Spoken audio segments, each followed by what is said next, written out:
In every corner of this world, there are truths that ordinary eyes cannot see. Stories whispered in empty corridors, waiting for someone who can truly hear them. This is one of those stories. In an ordinary place, in a school like any other, an 8-year-old girl named Emma Johnson was an enigma. While the other children ran and screamed during recess, Emma talked. She would stop beneath the old tree in the courtyard, tilting her head to the side, as if listening for an answer that came not from the wind, but from something or someone else. To the teachers, it was distraction. To the classmates, it was oddity. To the eyes that only see the concrete, it was pure imagination. An imagination, some said with regret, dangerously vivid. They labeled that difference. They called it isolation. They called it madness. But what no one could even imagine is that what they called madness was in fact the rarest and most extraordinary of gifts, a gift that few souls throughout the history of humanity have been chosen to bear. Because Emma Johnson wasn't alone. She never was. While the world saw an empty courtyard, Emma saw presences of light. Where others saw shadows, she saw wings. She was the child who saw angels where no one else could. And that's just the beginning. Because the real question isn't whether Emma saw the invisible, but why these messengers revealed themselves to her. What did they want? And what happens when the world tries to silence a voice that hears the secrets of heaven? Emma's story is about to be revealed, and nothing will be as we imagined. Imagine a quiet street in an ordinary neighborhood where life follows its peaceful rhythm. Now, close your eyes for a moment and try to visualize the purest scene of innocence. A cozy little house with lace curtains and flower pots in the window. It was there, in that peaceful corner, that Emma Johnson lived. A tiny 8-year-old girl with a head of golden curls that seemed to defy gravity and blue eyes so deep they reflected the summer sky, a sky that, you'll discover, she saw in a way no one else could. Within that home, love was the fuel. Emma's mother, Sarah, was a woman of quiet strength. She worked late as a seamstress, and her hands, callous from needles and thread, were the same hands that caressed her daughter's forehead before bed, telling stories of distant kingdoms. She did everything to give her little one the best, and Sarah's greatest treasure was that simple morning ritual, seeing Emma wake up with a smile on her face, as if each new day were the most exciting adventure of all. The routine was a ballet of innocence. Emma packed her pink backpack with meticulous care, combed her unruly curls, and walked briskly to the neighborhood elementary school, her dress swirling slightly with each step. Anyone who saw her would agree. She was the essence of sweetness, a kind child who offered flowers to neighbors and helped her classmates. But if you stopped long enough to look into her eyes, really look, you noticed something that sent a chill down your spine and, at the same time, an immense curiosity. There was an ancient depth in her gaze, a serene wisdom that simply didn't belong in an 8-year-old. It was as if she were guarding the oldest secret in the universe, and that's where the mystery began to unravel. Ever since she could speak, Emma had a habit of talking to herself, or at least that's what everyone thought. She would whisper things quietly in her room, giggle into space, and most intriguingly, extend her hand into the air, palm up, as if about to take someone's hand for an invisible ride. "Who are you talking to, my love?" Sarah asked, with a tenderness that only a mother possesses as she prepared dinner. Emma turned to her without a hint of hesitation, her blue eyes shining with an inner light. "With the light friends, Mommy. They dance in the sunlight that streams through the window and whisper songs only I can hear. They are so beautiful and they always protect me."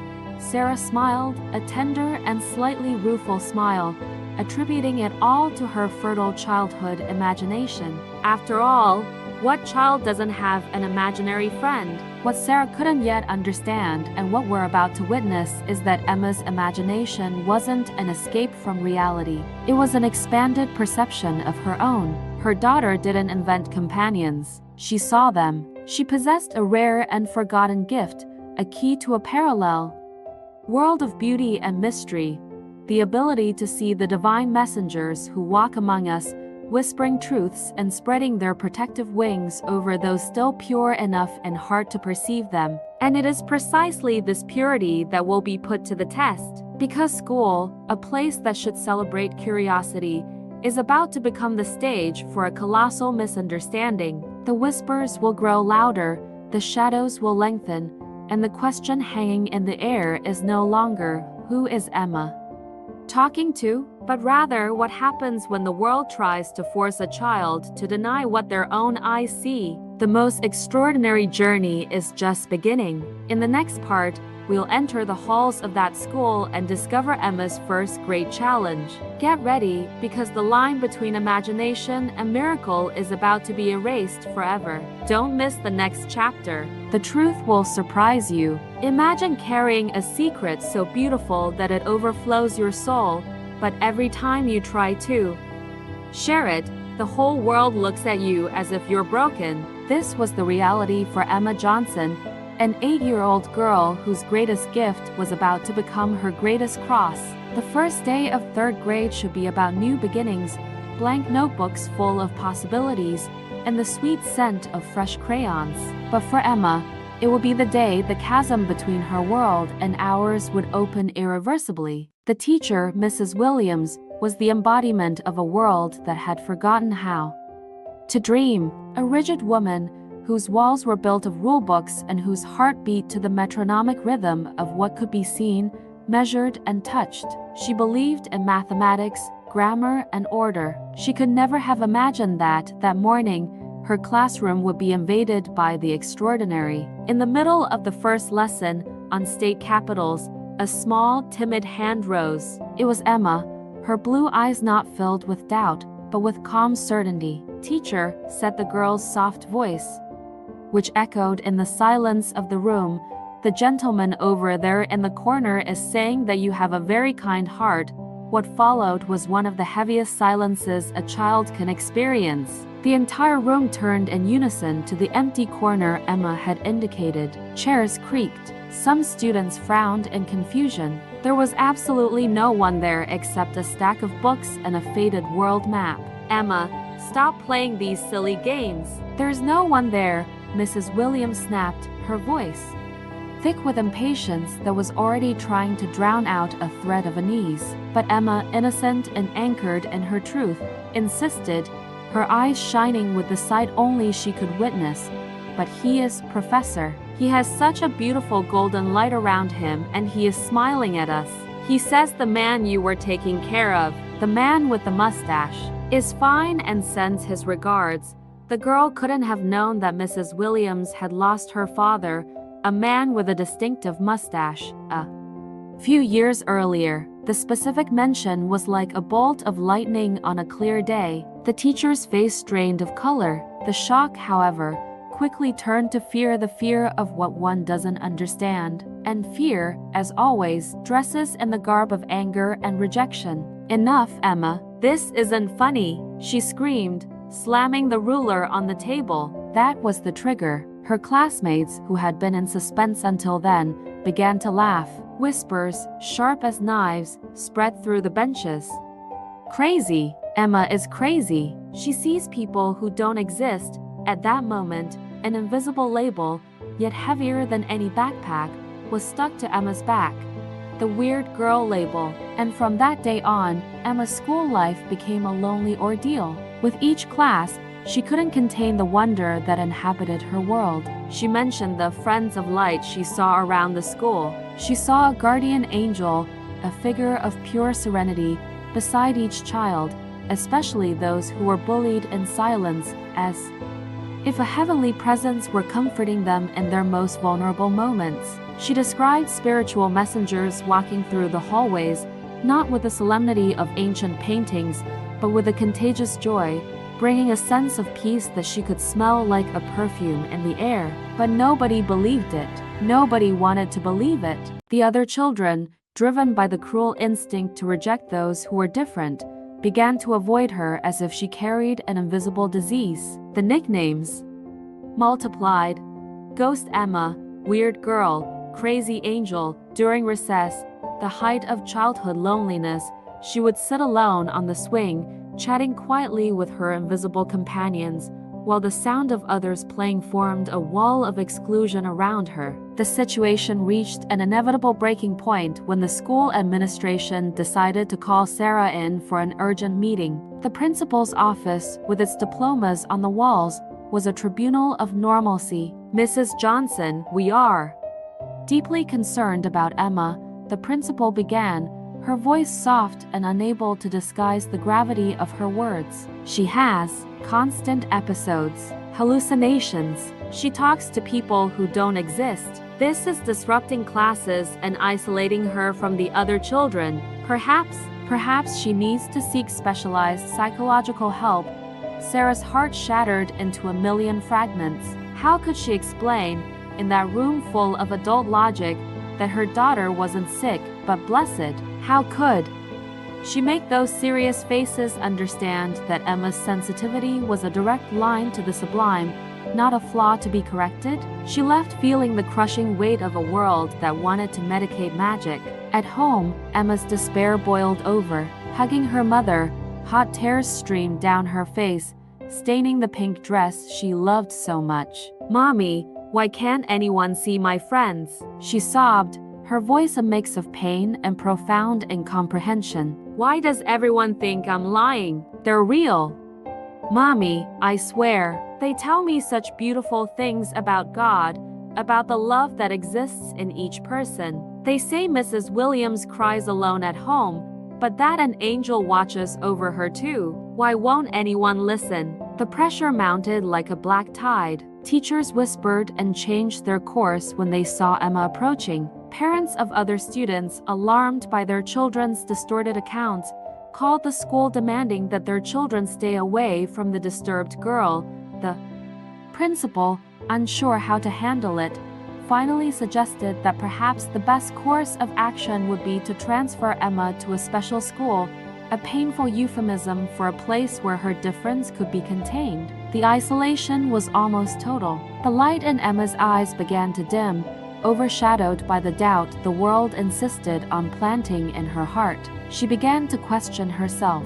Was it all just her imagination? Was she broken? And it was precisely in the darkest moment, when the last door seemed to be closing, that the incident occurred that would change everything forever. An event so impossible, so publicly witnessed, that no one, not the strict Mrs. Williams, not the cruelest classmates, not the most skeptical parents, could ignore or explain it. What began as an imminent tragedy in the schoolyard, an accident that could have stained the place with pain, would become the greatest testament to Emma's gift. What happened on that cold autumn afternoon? What did Emma see that no one else could, and that miraculously saved a life? The truth, always in plain sight but invisible to the naked eye, was about to be revealed in a way that would bring the entire town to its knees. The final revelation is coming. In the next part, you won't believe what Emma's eyes witnessed and how a simple, invisible act of faith became irrefutable proof that there are more things in heaven and earth than are dreamt of in our vain philosophy. The story is about to take a turn that will touch your heart and make you question everything you thought you knew about reality. Don't miss the conclusion of this extraordinary journey. Sometimes miracles don't arrive with thunderous trumpets or blinding lights. They whisper. They hide in the darkest corners, dressed in the garb of what the world, in its haste, calls madness. What if I told you that the greatest of these whispers saved a life on a simple, gray Friday in October? This isn't just a story, it's an invitation to question everything you believe to be real. Prepare your hearts, because we're about to delve into the moment when the invisible became the only anchor for a boy on the brink of the abyss. The day was heavy with that unique scent of impending rain and wet earth. The playground at Willow Creek Elementary School had been moved to the gymnasium, an echoing, stuffy place where the children's noise mingled with the muffled sound of water lapping against the high windows, while most ran and screamed, oblivious to the storm brewing both outside and within a lonely soul. Emma Johnson stood quietly in a corner, her blue eyes, now often clouded by a premature sadness, didn't see the basketball or the jump ropes. They saw what they always saw, a silent dance of lights and shapes no one else noticed. And that day, one of those lights was in despair. While everyone was distracted, Tommy, a 9-year-old boy with hunched shoulders and a long vanished smile, had escaped from the gym. The pain of daily bullying had become an unbearable burden. Unnoticed, he climbed the silent stairs to the second floor, a deserted place during recess. His small, trembling hands gripped the cold windowsill of the hallway as he stared down at the empty, soggy courtyard. Tears mingled with the rainwater dripping down the glass. For Tommy, this seemed like the only escape from a pain he could no longer bear. But Emma saw more than that. She understood. Her eyes didn't lock on the boy. She couldn't even physically see him from where she stood. Instead, she saw Tommy's guardian angel, a figure of light that normally emanated a calm serenity, now gesturing frantically and anguishedly to anyone within sight. The light around him, usually golden, pulsed with hues of red and orange, a silent alarm only she could perceive. The angel pointed desperately toward the stairs, his face a mask of terrible urgency. It was then that a whisper, clear as a bell, echoed only in Emma's mind. "He wants to fly away from the pain." "Help!" A chill ran down the girl's spine. Without a second thought, she turned to the teacher on duty, Mrs. Clark, who was chatting absently with another staff member. "Tommy's angel is crying for help." Emma's voice, usually a whisper, cut through the noise of the gym like a scream. Her small body was tense, her eyes wide with real terror. Mrs. Clark sighed, rolling her eyes. "Emma, please stop this. We've already discussed these inventions." The teacher's expression was one of disgust, not concern. To her, it was just another chapter in the girl's disturbed imagination.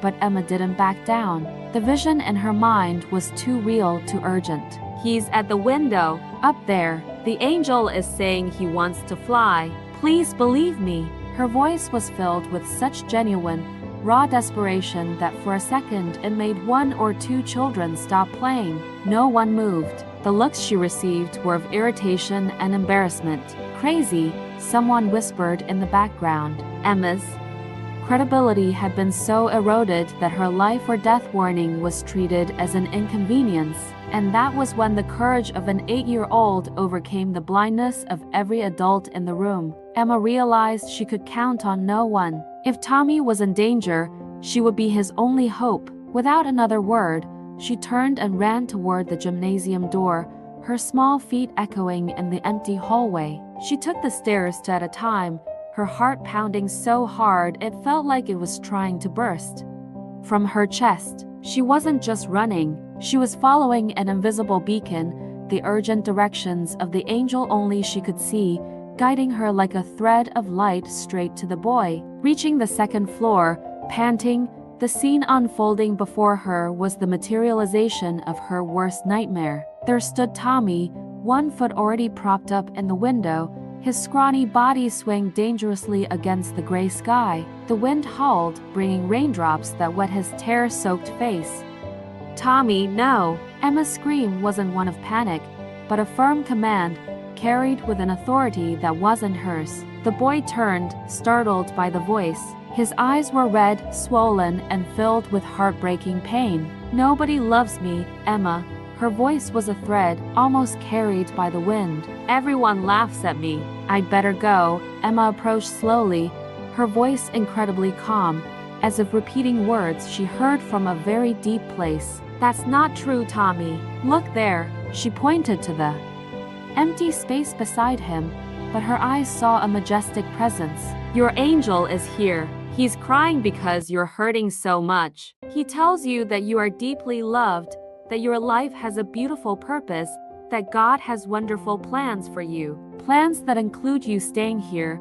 She continued speaking, revealing intimate details she could never know, little secrets Tommy held close to his heart, dreams he was afraid to tell anyone, things the angel beside him whispered in his ear. The anger and despair on Tommy's face began to give way to profound astonishment. How could she know? How could she describe the angel his late grandmother always said protected him? In that moment of eternal suspension, as if a higher power enveloped them both in a bubble of peace, Tommy's resistance broke. His body, previously tense for the leap, slackened. He recoiled from the window, collapsing onto the cold hallway floor in a fit of tears that were now no longer of despair, but of relief. Emma rushed to him, and they embraced, two small souls against the world, united by a heavenly secret. And as they wept together, Emma glanced over Tommy's shoulder. The guardian angel, now enveloped in a serene golden light, was no longer panicked. He looked at Emma, and for the first time, she saw a smile not just of gratitude, but of recognition. A smile that said, "Thank you for listening, but what then?" What happened when the teacher, alarmed by Emma's disappearance, went upstairs and found the two of them embraced on the floor, the window dangerously open? How did the school, which had so rejected her, react to the fact that the crazy girl had just prevented a tragedy based on information she couldn't possibly have? Emma's life was about to change again, but this time, the whole world would be forced to wake up.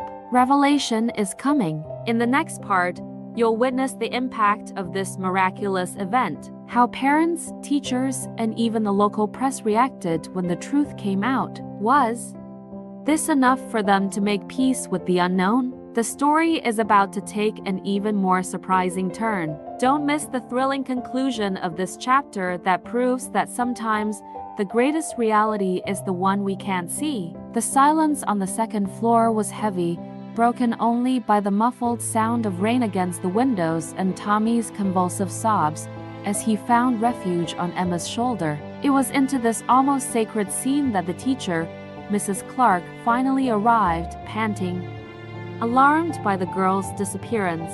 What her eyes registered, however, was not a playful scene or another of Emma's fantasies. It was the crystal-clear image of a discrete miracle.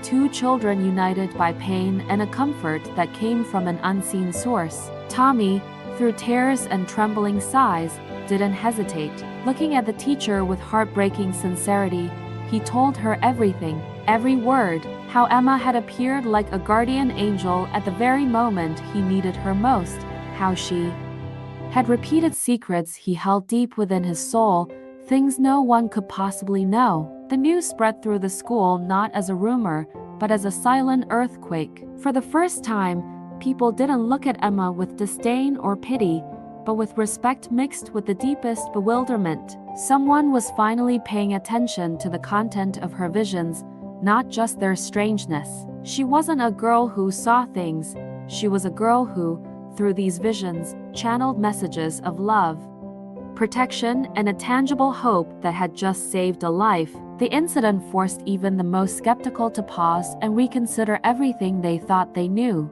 It was in this atmosphere of restrained reverence that the principal, Mrs. Patterson, a woman of management and protocol, decided to act. But this time, it wasn't to call a disciplinary meeting. It was with an open, if skeptical, heart that she called Emma for a private conversation in her office. The room, once a place of reprimands, became a sanctuary for one of the most extraordinary conversations those walls had ever witnessed. "Sit here, dear," Mrs. Patterson said, her voice softer than usual. She offered the girl a juice and leaned forward, her serious eyes fixed on Emma's. "Tell me, Emma, tell me about these angels you see. What are they like?" Emma, whose innocence was her purest language, needed no preparation. Her blue eyes lit up, and a small smile appeared on her lips, as if she were finally being invited to describe her best friend. "They are made of light," she began, her voice melodious. "But it's not a light that hurts the eyes. It's a soft, warm light, like a hug we feel in our soul. Each person has a guardian angel who stays close by, sometimes placing a hand on our shoulder when we're sad." The director listened, trying to keep a neutral expression. And mine, Emma? Do you see my angel?" Emma looked to a spot just behind the principal, and her expression softened even further. "Yes. Your angel is a very wise lady. She always has a large, open book in her hands, filled with brilliant letters. It's because she loves teaching, spreading knowledge. It's her mission, and yours. Mrs. Patterson felt a shiver run down her spine. Ever since she could remember, her greatest pleasure had been being surrounded by books. Her childhood dream was to have a library, and she carried a book in her purse every day, like a talisman, a piece of information Emma could never have guessed. "And what do they say, Emma? What's the message?" the headmistress asked, her voice now a little weaker, her rigid posture sagging. Emma looked directly at her, and in that moment, she was no longer an 8-year-old, but something much older and wiser. "They say we are all children of God, and that He loves us equally. That hardships, pain, all are lessons for our souls to grow and become stronger. And the most important lesson of all," she paused, as if listening, "is that we must love one another even when people are hard to love, especially when they are hard." At that moment, a fragment of memory, long dormant, surfaced in Mrs. Patterson's mind. A passage from a book her grandmother had read to her about a doctrine that spoke of benevolent spirits. The words echoed in her mind like a distant bell. "Pure spirits are God's messengers, for they carry out His will. It is a holy mission they perform." She had read it decades ago and had never remembered it again. Until now. And then Emma finished, with a serenity that was astonishing for her age. "My angel told me I came here to help people remember. To remember that we are never, ever alone. That there is a greater love, even in our saddest and darkest moments. They never abandon us." Something broke inside Mrs. Patterson. It wasn't a breakdown, but a quiet transformation. All her certainties based on rules, spreadsheets, and concrete evidence seemed small and insufficient in the face of the simple, profound truth emanating from that child. She wasn't faced with a hallucination. She was faced with a gift. And she, like so many others, had been too quick to judge, to label, to try to fit the inexplicable into a convenient box. But would this transformation in the principle be enough to change Emma's fate at school? What happened when the full story, with Tommy's account and the remarkable conversation with Mrs. Patterson, reached the other parents and the community? Would acceptance be universal, or would new, perhaps even greater, challenges loom on the horizon? Now, Emma's journey is about to transcend the walls of her school. In the next installment, you'll discover how a simple article in the local newspaper would trigger a chain of events that would place the girl and her family at the center of a whirlwind of national attention. Prepare for a thrilling journey that will explore the impact of becoming a beacon of hope in a world thirsting for miracles. Emma's true mission is just beginning, and her revelations promise to shake the foundations of what we thought possible. Don't miss the next chapter. From that fateful day on, a new breath of understanding swept through the school's corridors. The principal, Mrs. Patterson, a transformed woman, organized a solemn meeting with the entire faculty. It wasn't a meeting to impose rules, but to ask for a fresh perspective. "Look," she pleaded, not with the eyes of judgment, but with the eyes of the heart. "There are more in heaven and earth than are dreamt of in our vain philosophy."